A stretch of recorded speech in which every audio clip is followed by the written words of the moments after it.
The MCU took about a year off and they returned in a completely different format. That of the episodic television show. Was it successful? Was it not? Was it somewhere in between? Tonight on Superhero Pantheon, keep those dials tuned in. We're watching WandaVision. Heavenly shades of night are falling. It's twilight time. Wanda and Vision, aren't we a five-pair? This is our home now. I want us to fit in.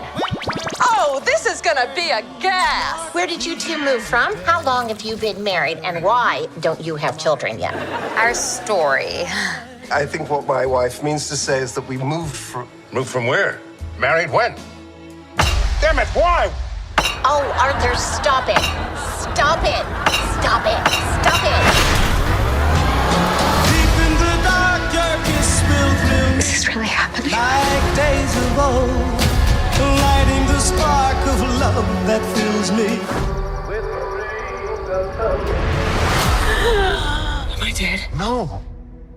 Why would you think that? Because you are.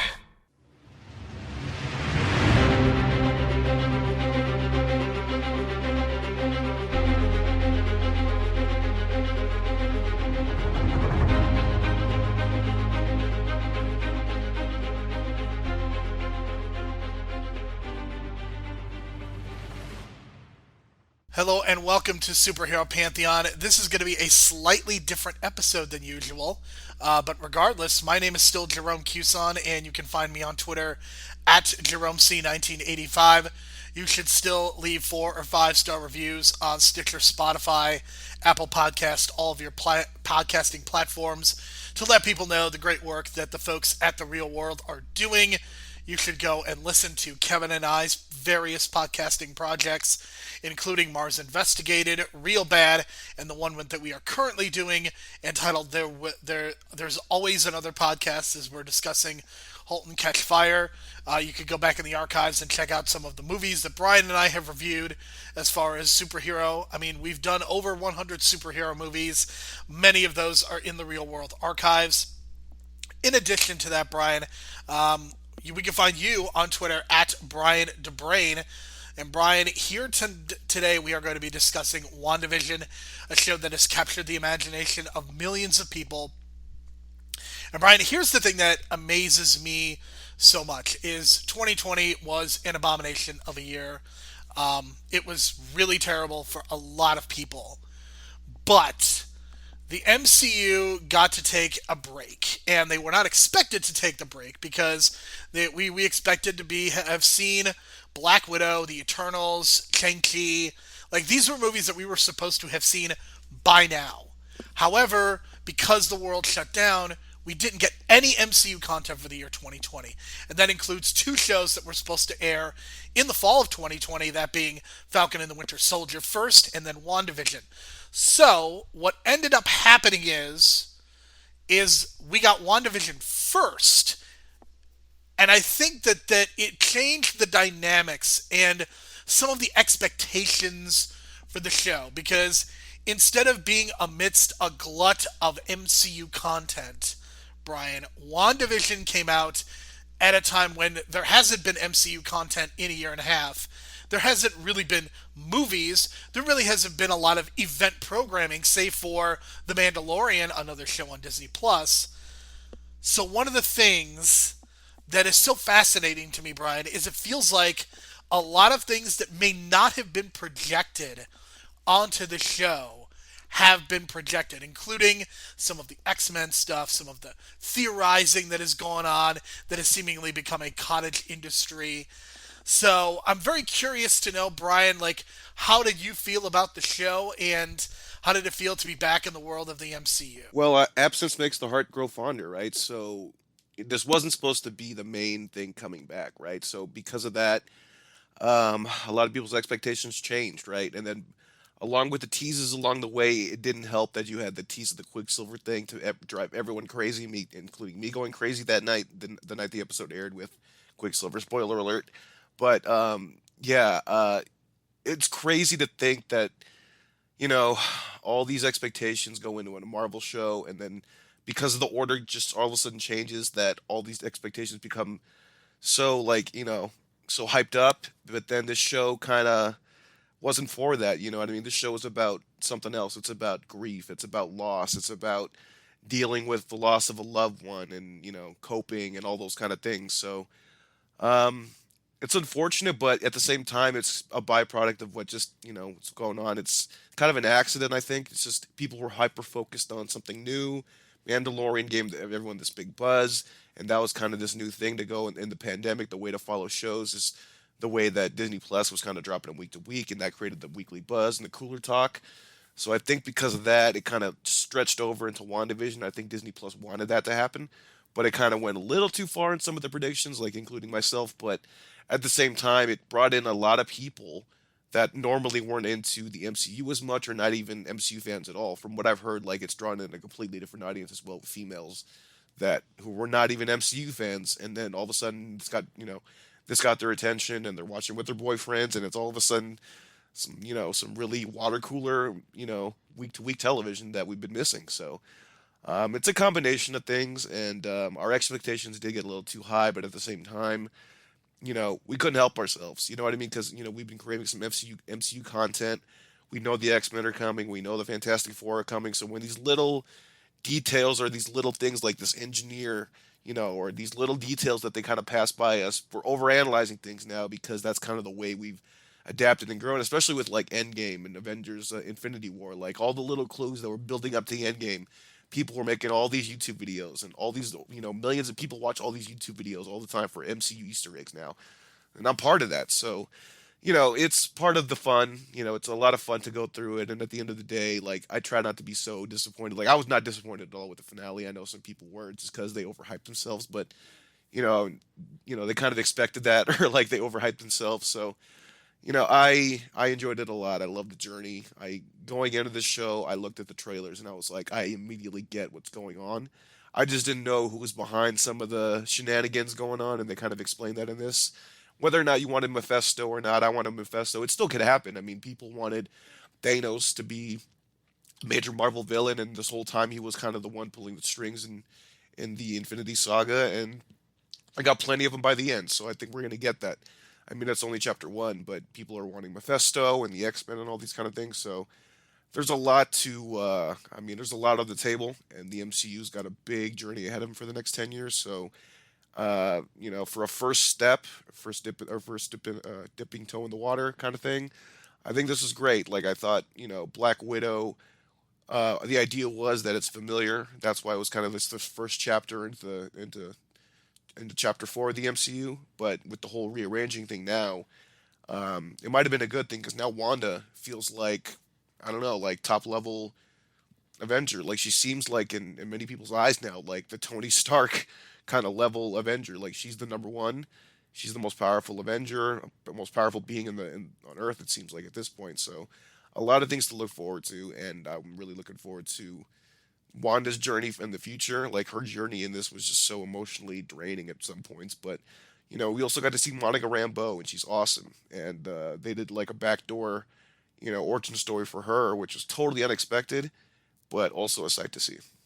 I will say, I certainly have my issues with the finale, but those issues are not related to the expectations that were put forth. Because I think if there's one thing that Marvel has gotten very good at, it's not only telling stories, but also trolling people. They trolled people with the idea of a multiverse with Spider-Man Far From Home. They teased the idea of a multiverse with Mysterio, and then ultimately kind of pulled the rug out, eventually with a big twist, as it was realized that Mysterio was the villain all along. And I think that they did something similar here by raising the potential of Quicksilver possibly being from this other universe, but in reality, it was a dick joke, and I think that's fine. I think it's fine that they're doing these things and stretching this mystery out. I am a little bit concerned about the way that the industry kind of surrounding theorizing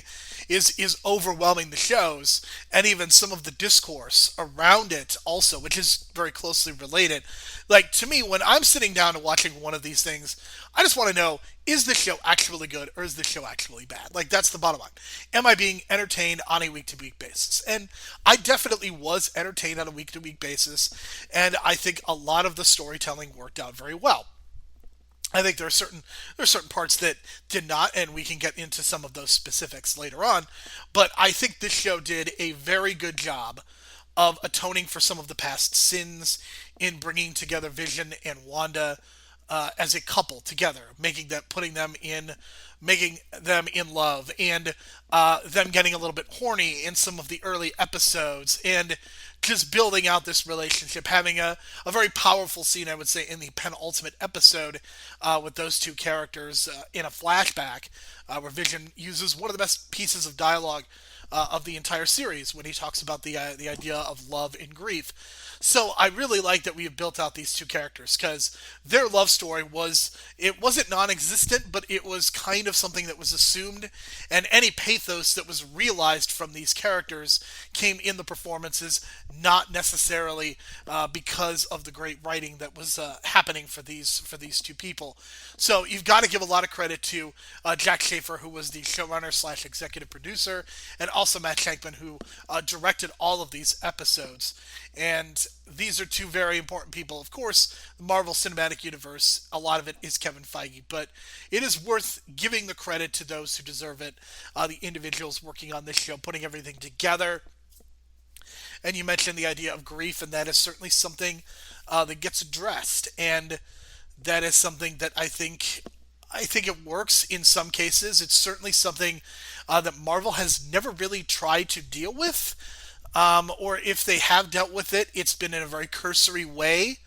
Like, I think back to Iron Man 3, I think they were trying to do something with Tony Stark's PTSD after the first Avengers, but it wasn't successful, and I think a lot of that has to do with there's only so much you can do in a 2 hour movie, whereas when you have something that is 6 hours, you have a lot more room, and this show had a lot more room to breathe. I was thus able to give these characters a lot of space, and I think it worked out tremendously well. Definitely, and we were kind of talking off air, but Matt Shankman kind of has been doing the rounds now with the interviews, and he's got this background which kind of fits perfectly what they were trying to do. He was a child actor in the '80s on a bunch of TV shows. He guest starred in Growing Pains. The boner joke is an obvious reference to the boner character from Growing Pains. So, and with his background and his working knowledge and him shadowing a bunch of directors in the day, and then him, working on Game of Thrones, and if you look at his IMDb, it's unbelievable. He's touched on a lot of different shows. Like, he was perfect for this, and to be the director of all 9 episodes, to kind of take that control, or, a 6 hour project like this, that takes a lot out of you.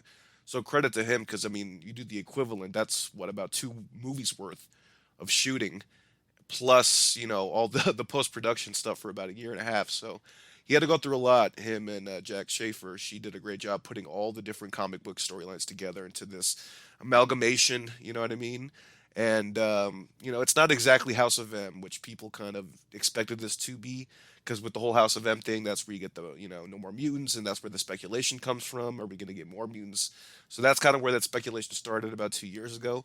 So it's kind of it's kind of natural, especially when you throw in the words or the name House of M, which means a lot to a lot of comic book fans. So those expectations can get kind of high, especially with the whole Marvel deal or with the Fox deal that came together at the same time when this was kind of put together and rumored together. So the expectations were high, but I think what the clear message was about building that relationship with Wanda and Vision that we kind of got some, teases of in Civil War, and, we got to have that nice 5-minute scene of them doing the European vacation together in Infinity War. So I thought, they had some cool moments, and this got them some even more unbelievable, romantic moments, like them at the beginning of the first 2 episodes was very charming, doing the whole Dick Van Dyke thing, and I get that. I got the whole concept of their love story and the way it unfolds. The fact that Wanda is actually kind of reliving her past as a childhood, like when she was watching all these sitcoms with her family before the tragic accident. So all these things going on, it's it gave you a lot of space to play with doing a show, and I think this whole Disney Plus thing is a blessing in disguise for Marvel, because it allows them now to, you know, have a lot of freedom and expand and explore these characters even more. The ones that we wanted to explore, we didn't have a chance to.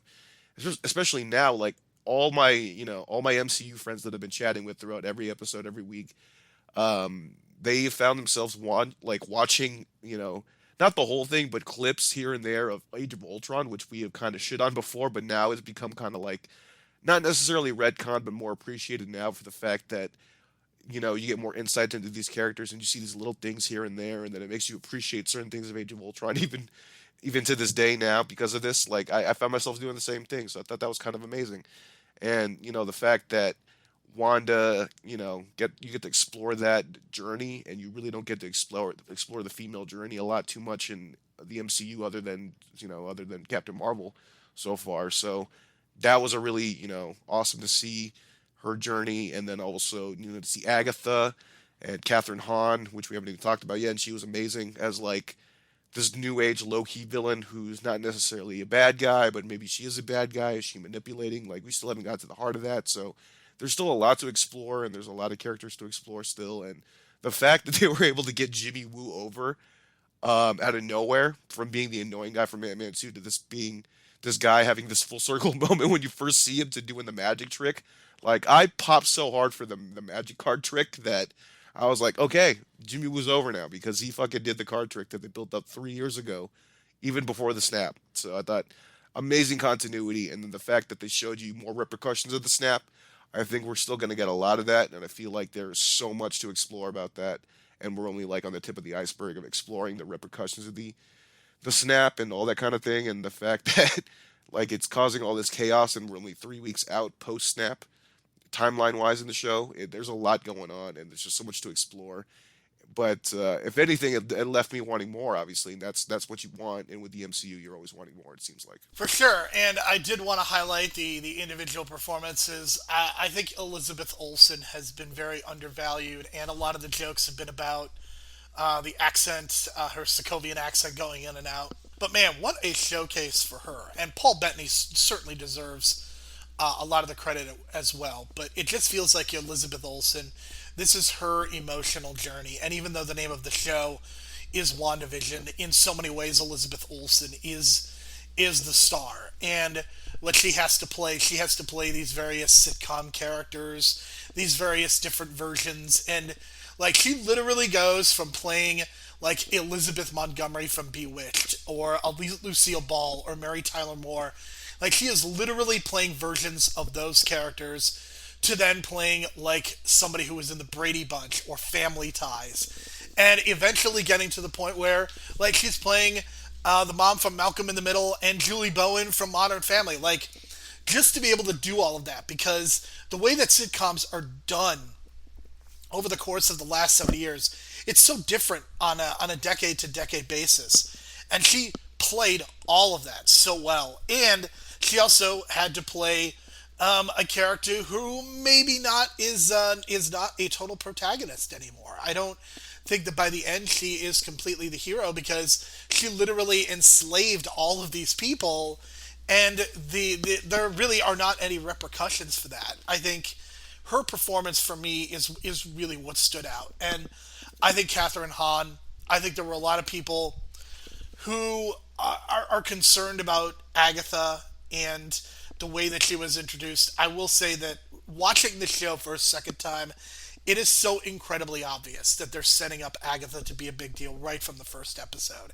Literally any time Wanda has a problem of some sort, Agatha is there. And when the kids age up in the sixth episode or the fifth episode, Agatha is there in both of those moments. So I think they did a really good job of teasing out the Agatha character. I think in the end, ending it, the payoff is that they're kind of shooting purple and red energy back at each other.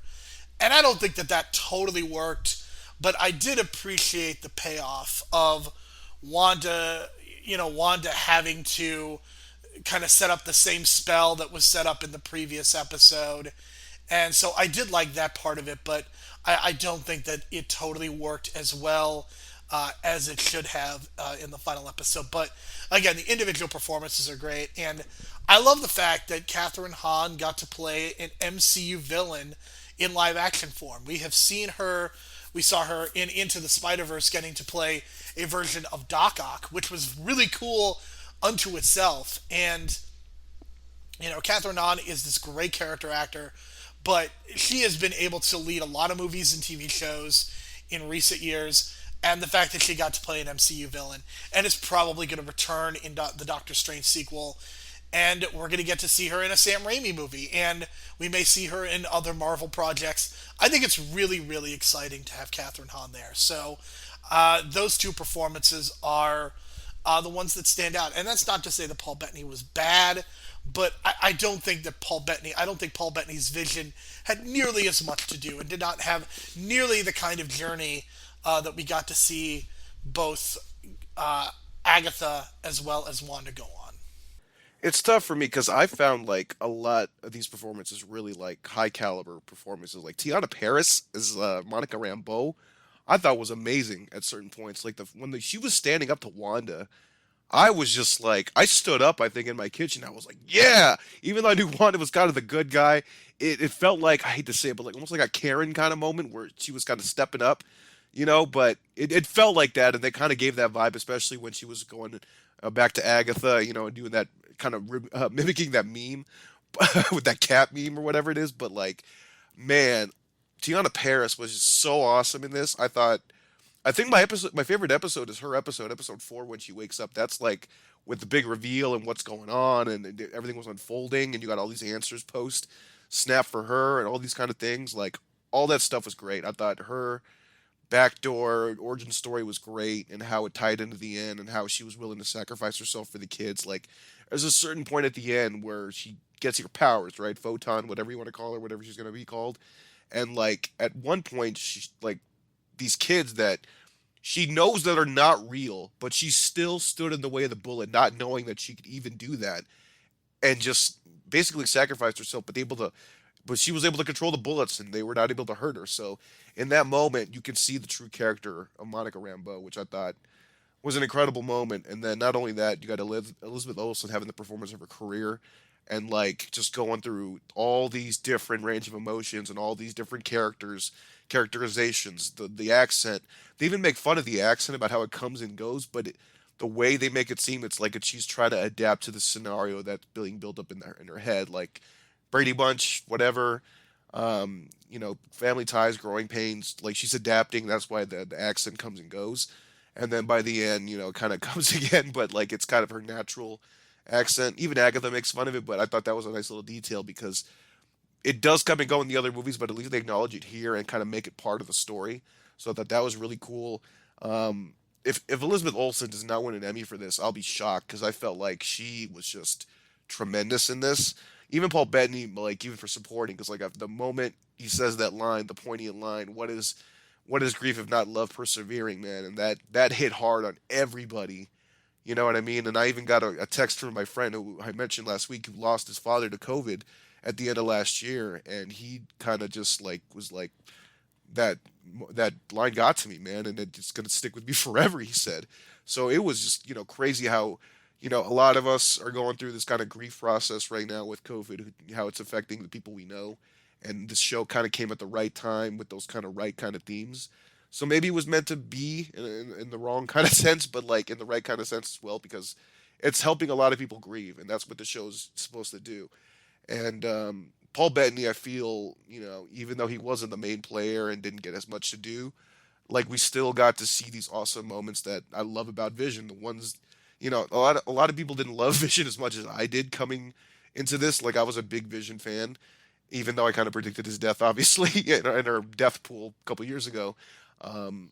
It was just his performance, man, I think, which is was just so sad and tragic. And once he realizes that he's not supposed to be there, it's like it becomes this tragic moment at the end of it all. So I thought everyone knocked it out of the park. Even the side characters, with Kat Dennings coming back after all this time. Like, she debuted in the MCU in 2011, and here she is 10 years later, having more dialogue than she ever did in the past 3 movies she was in, and kicking ass too. So I hope her and like Wu stick together and do this like I don't know X Files type shit or something, but bring those two back, kind of as the background of the MCU and have them be those human characters that we can relate to the most, and give me a show about them or just have them be in the background of every MCU thing going forward. I'm not sure if I would assess the performances as Emmy worthy, but they are certainly very good, given the context. And I also want to shout out Teyonah Parris because she is somebody who is probably best known as being the secretary, Don Draper's last secretary on Mad Men, and that was a character that was very underdeveloped. And since then, she's been kind of floating around in a lot of supporting roles. She was in Chirac, which is probably one of Spike Lee's worst movies. She also plays a role in the movie If Beale Street Could Talk. And I think she's very good. And it's great to see that she is going to be an important part of the MCU moving forward. Because not only is she the daughter of Maria Rambeau as Monica Rambeau, but the fact that they gave her an entire episode 4, was kind of a showcase for her in a lot of ways. And yes, Randall Park and Kat Dennings were also important supporting players, but in that episode specifically, Teyonah Parris is the one that gets a lot of the focus. She is the first person that we see literally come back from the blip, and it's probably one of my favorite openings to any of the 4 episodes, because as much as the sitcom format can kind of throw you off, that just happening and the trauma and the scramble that must have happened as literally billions of people return, it's one of those great moments, and I'm hoping that we can get more of that in future MCU projects to kind of see what this chaos looks like. I hope that there is a way of kind of portraying what the blip actually did to people. And I wish that Teyonah Parris, I wish the powers were explained a little bit more. Unfortunately, this is not her story, so I think they did a job. I don't know if it was the best job, but she is certainly going to be an important part of the MCU moving forward. The implication in the post-credit sequence is that she is going up into space, perhaps to meet up with Nick Fury. I believe that is the implication, Brian, that I got from it, is that the old friend of her mom's is Nick Fury, not necessarily Captain Marvel. Seems to be a lot of tension going on between Monica and Captain Marvel, perhaps because Captain Marvel kind of left and did not return. So there's going to be an emotional battle that takes place there. I'm also very curious to know whether Teyonah Parris is going to return for Ms. Marvel, because that is a project that is happening at the end of this year.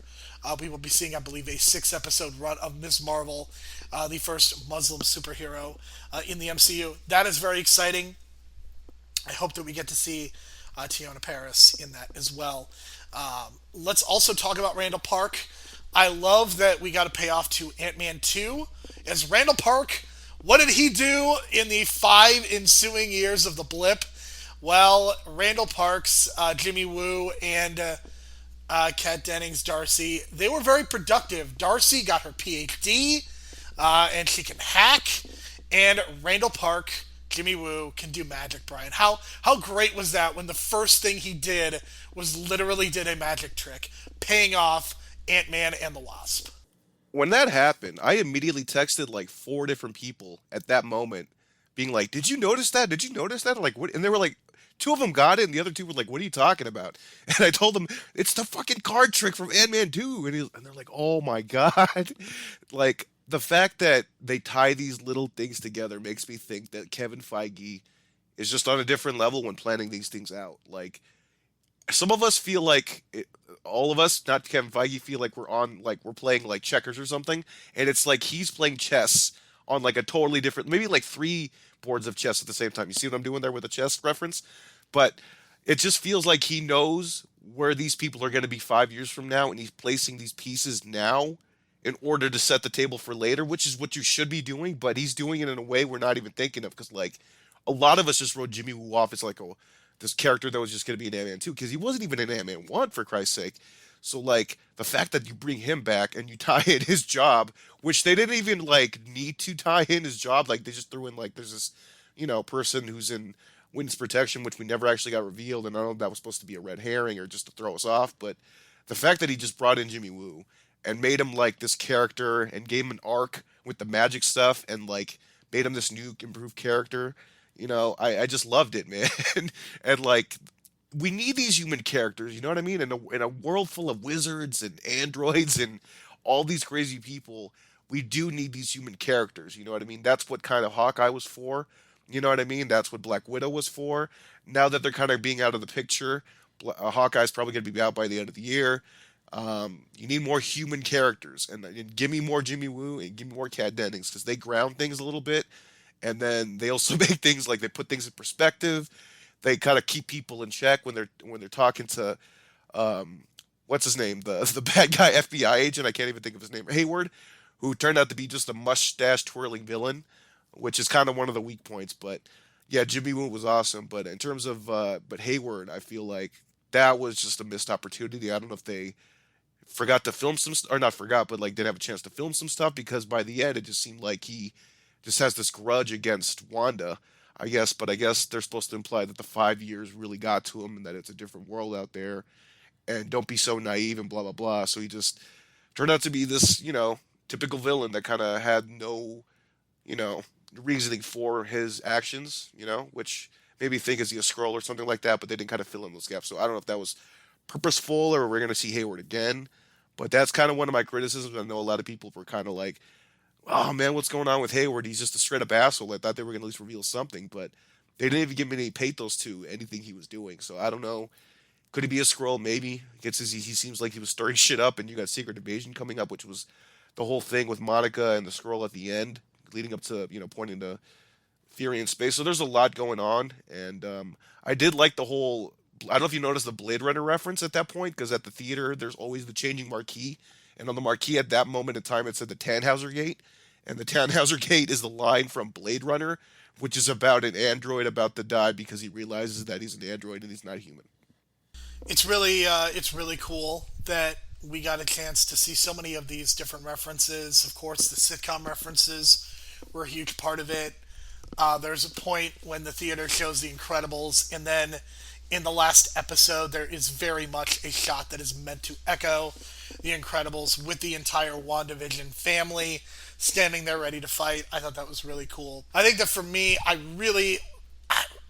I appreciate the work that they did in getting us to actually care about the WandaVision relationship, but I think that they were limited by what had happened in the past, and there was only so much that they could do. So I still think this relationship kind of feels incomplete to me. I think the last episode, there was a lot of back and forth. You had Vision battling another Vision, and I have to say, Brian, there are a number of cliches that I really want to go away in these superhero movies. Maybe we could bring back the Demon Bear at some point in a better format. I don't know. Demon Bear or no Demon Bear? What do you think? No more goddamn Demon Bears in anything. Even if you give me a Vision, or a White Vision, or a Vision, or whatever, a Demon Bear is not going to work for me. What about a Vision Bear? When he eats people, is it really eating people? I don't know.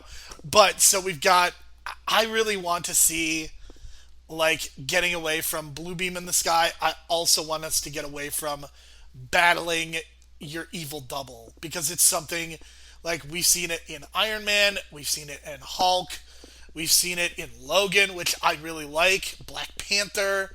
We've seen it in so many of these superhero movies. They need to stop having them do this. And the payoff was a little bit more interesting, because it ends in a conversation, and even though they fight for a little while, it ends with a conversation in a library. So that at least changed things up quite a bit. And you have the dangling White Vision, who is still out there and will probably be returning in some form in the future in and around the MCU. So that's exciting. But I think the things about the last episode that did not work for me totally, You had Wanda not really being held accountable for her actions against the town. I mean, just imagine if you are a citizen of Westview. There is a distinct possibility that you may have either been blipped or had a family member blipped. And then you're living your life, which admittedly did not look that great beforehand.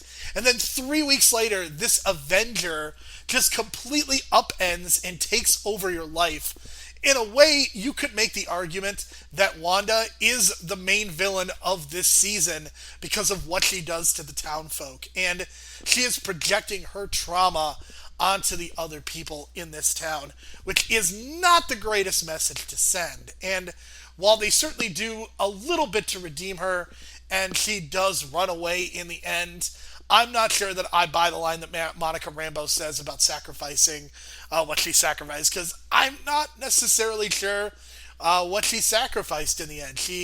Yes, she had kids that were made out of something, some sort of manner. She did manifest vision from herself, but I'm not sure what she sacrificed relative to the other citizens.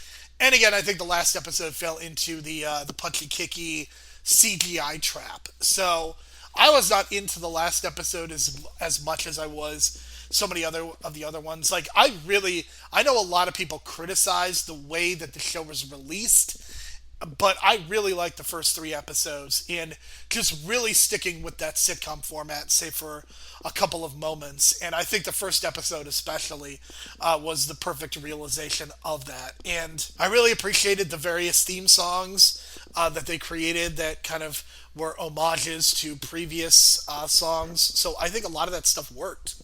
And I think what did not work ultimately was some of the trappings of so many MCU projects when it feels like it's just a CGI battle in the end. And I would really like for an MCU project to not end like that. I feel fairly confident that is not going to change with Falcon and the Winter Soldier. But I'm hopeful that Loki finds a way to do something a little bit different. Yeah, with Loki, I think we're going to get the explanation as, the Agents of S.H.I.E.L.D., all that different stuff. I think that's all multiple universes, people. And I got a bigger prediction for you. In the current MCU universe that we know, that's the continuity, Coulson's actually dead. Yeah, he's actually dead. He never came back. That's just Agents of S.H.I.E.L.D. timeline or whatever. That's my prediction. But anyway, so yeah, in terms of the repercussions, I get a feeling this is going to be like one of those Sokovia things where they just keep going back to Sokovia and all the repercussions of it, Civil War, the Infinity War, all those things. There's going to be some repercussions. And I don't think some of those townspeople are going to take it too lightly. I get a feeling that there's going to be villains growing from this, obviously. I mean, I'm sure, people want revenge on Wanda for this bullshit. I would be pissed too. You know what I mean? So there is reasoning there. And I get this feeling this is going to be a callback a lot, like reference to a lot, this event, years down the line. And we're going to get produce villains from this thing, key moments, retcons, all that kind of thing. It usually happens. They retcon parts of Ultron. They're going to retcon parts of this probably in 5 years to kind of explain more of the story. But I don't think a lot of people forgot. You know what I mean?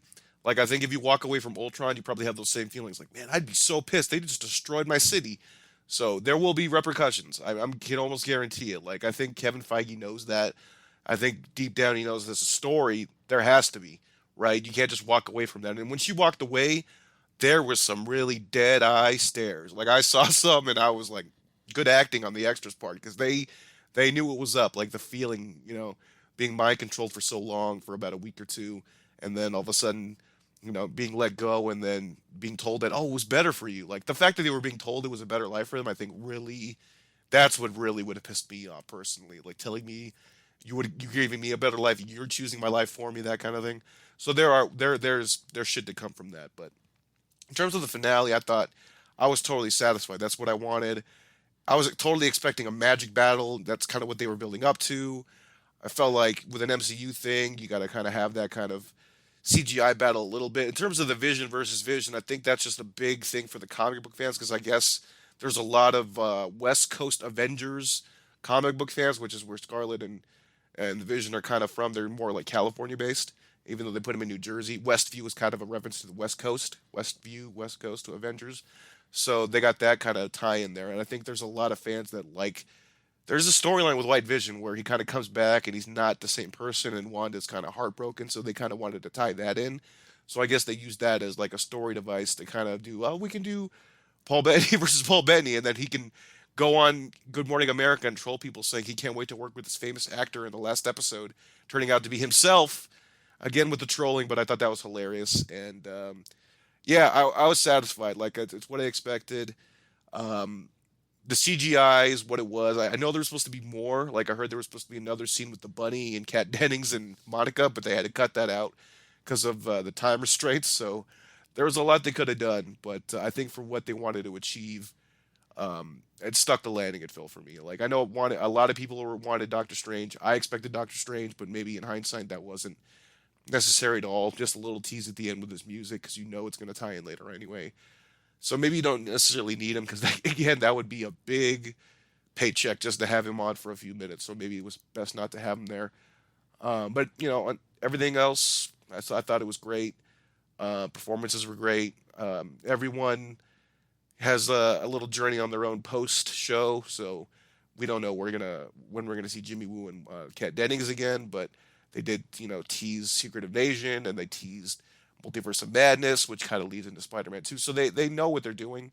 Kevin Feige knows what he's doing. It just so happens to be that this was supposed to be the fourth chapter of this section of stage 4 of the MCU. So it's just the way that things kind of came together that it kind of got overhyped by virtue of being the first when it wasn't supposed to be the first. Yeah, it is worth again noting that this was supposed to be amidst a glut of other MCU projects, and as it turned out, it is kind of the kickoff to Phase 4. And I'm kind of glad. I'm kind of glad that we got this weird, different for the MCU show that I think worked out very well. I think it created a lot of buzz online. I think that it may have brought in some people who may not have been MCU fans just because the mystery factor of going to week. Because, I mean, that's the thing, is that with the movies, it's 2.5 hour experience, and there might be theorizing for future movies, but those are movies that are not going to come out for months on end. In this case, you were literally following a show going week to week, and I think that's part of what created this excitement. And again, there's not a lot of other entertainment options at this point. It's kind of a slow start to the year because so many productions have been delayed due to COVID-19 that this show kind of got to stand on its own. There isn't even a big HBO show going on right now. So Disney Plus is such a monolith, and a lot of that has to do with the Disney brand, that this show I think really got to stand out on its own in such a way that it may not have otherwise been able to do if it was coming out at a more crowded period of time. For example, you think about like if it did come out in the fall amidst football season and a lot of other shows airing at the same time, this show was going to be popular no matter what. But I think that there was so much attention put on this show that a part of it could not necessarily live up in full to those expectations. And I think there's some people that ended up being disappointed. For one, I think this show was about what I expected from an MCU TV show. And I appreciate the trolling with Phil Boner and with Paul Bettany acting against himself and trolling everyone. Like, I think when you are Marvel, I think you can have some fun with that. Just don't do it too often. Like, I don't want to see that with Falcon and the Winter Soldier because I cannot see that show being as interesting from a mystery box standpoint. I would rather that show be a little bit more straightforward and focus on kind of the buddy cop antics of these two characters. But I'm interested to see how that show is different. I'm interested. I think Loki is going to be the biggest deal because I think people love that character. I think people love Tom Hiddleston. That is going to be a summer blockbuster, even though it's a TV show. I think that show is going to be the biggest deal of all of them. And quite honestly, Brian, I'm really excited for What If, even though it's an animated show and it's going to be so different from a lot of other things. I'm really excited to see what that brings. But Brian, let's give this a grade. We're not necessarily going to evaluate whether this should be in the Pantheon as of yet, but give this a grade and any final thoughts. I'm gonna go A minus, 9 out of 10 kind of grade. Probably going to be higher in retrospect, but I feel like this really set the table in terms of what the MCU can do for like tying in the shows with the movies. Like they always kind of said, "Oh yeah, Agents of Shield, yeah, that's part of the MCU," and then years later in some seasons, nah, it's kind of its own thing. At least now they're acknowledging it and tying things together. So I'm glad that we can have this continuity now, and especially like with all these little side characters that we kind of forget about or haven't seen in a while. Now you can bring them back and have fun with them, like Wu and Darcy. I feel like give me more of that and more surprises and these upcoming shows, and we're gonna have a good fun year because like all this stuff's coming down in 2021 now because everything was delayed from 2020, so we're getting twice as much stuff. So we still got Shang-Chi and the Ten Rings, and that's coming out in July. And then you still got Black Widow, which is TBA in terms of release, but I mean that's going to be in May. So it's just all Marvel the first half of the year, and you still got Chloe Zhao, uh, you know, uh, almost Oscar level director at this point. It's almost like a given that she's going to get nominated, but she directed The Eternals, which has been on the shelf for a year. So you got a lot of crazy good stuff coming out this year. So I'm really looking forward to what's to come, and I'm glad this kind of became the first chapter of Phase Four. I think in a lot of ways it kind of helped a lot of people out in terms of like coping and grief and stuff like that, which is what it was supposed to do. Like it goes through the 5 stages of grief, and I felt like it helped me and a lot of people. So I think in many ways this was a good first step, and maybe in hindsight, probably the better first choice. I agree. I think this is the better first choice because you literally had a show that was built around the idea of an episodic television show. And I think that is a much better introduction than whatever Falcon and the Winter Soldier turns out to be. And not to say that Falcon and the Winter Soldier is going to be bad, but I think this show as it stands was the better choice. And for me, I give this a B plus. I think for me, I don't think the last couple of episodes were as good as the rest of the show in a lot of ways, but I still think there were enough moments in those final 2 episodes that really made this something special. I really like the fact that this was released on a week-to-week schedule to really let the anticipation build, let the character grow, and to really allow people space to breathe and to reflect on the things that they had seen. I'm very excited to see what the MCU does the rest of 2021. We've got Black Widow, we've got Shang-Chi, we've got the Eternals, and we've got Spider-Man. Spider-Man is supposed to come out at Christmas, and I'm of the belief that at this point, Brian, I think Black Widow is coming out in May. I feel like this is a decision that Disney has made. I think there's a possibility it might end up also being on Disney Plus. But I very much am of the opinion that Black Widow is coming out at the beginning of May. Whether it's a smart idea or not is anyone's guess. I'm still not confident about our ability to have the majority of people vaccinated, fully vaccinated by that point, not to mention people around the world. So I'm a little bit hesitant about whether this should be released, but I am a firm believer that we will be probably discussing Black Widow in the month of May. We may have to do a special edition of Superhero Pantheon because we may be discussing Black Widow as well as the full season of Falcon and the Winter Soldier. Yeah, it's gonna be interesting because from what I've heard, and this is kind of like loose, rumblings, is that it's just some of the main star contracts dictate a percentage of box office receipts, right? So if there's no box office, what's going to happen with that, extra incentive? And so they got to figure that out and kind of figure out a number to kind of make all parties happy. So that's kind of what's kind of hindering things, and they kind of waited the year to see maybe they could still release it in theaters. But at this point, I'm thinking they're going to have to cut a little side check the way they did with Gal Gadot and the rest of the crew, and Patty Jenkins the way they did with Wonder Woman 2. Because it looks like at this point I would recommend doing that because Raya and The Last Dragon, they did premium access, which is the additional 30 from what I've heard. A lot of people have watched it, so it sounds like a lot of people paid the $30. So I know a lot of my friends are willing to pay the 30, and they were willing to pay the $30 for Black Widow back when they thought it was coming out last fall. So that would probably be the best option, but we'll see what happens in the next couple months. If they want to do a drive-in run, I guess I'm cool with that. I mean, I did go to the drive-in and see New Mutants last year, as regrettable as that was, but we'll see how it goes. But in terms of the next couple episodes, we're going on a different kind of journey, aren't we?